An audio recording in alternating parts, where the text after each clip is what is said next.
Peletakan batu pertama pembangunan lapangan Asmaul Husna SMK Tunas Bayangkara Cidahu Kabupaten Sukabumi dipimpin langsung Kapolres Sukabumi AKBP Maruli Pardede, juga disaksikan jajaran guru dan juga anggota Babin Kaptibmas. Menurut Kapolres Sukabumi AKBP Maruli Pardede mengatakan, pihaknya bersilaturahmi dengan kepala sekolah, polisi sendiri, tokoh masyarakat, dan para siswa tokoh agama.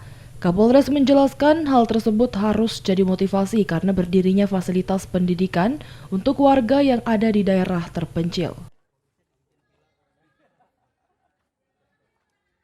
Baik, hari ini sengaja kami datang ke SMK Tunas Bayangkara dalam rangka bersilaturahmi dengan kepala sekolah, dengan Babin Kaptibmas yang mendirikan sekolah SMK Tunas Bayangkara, dengan tokoh-tokoh agama, tokoh masyarakat di desa ini, dan juga kepada siswa dan siswi.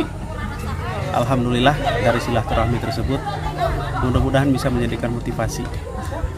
Kita semua harus mendukung terbangunnya tempat-tempat atau fasilitas pendidikan yang ada di daerah-daerah terpencil seperti ini.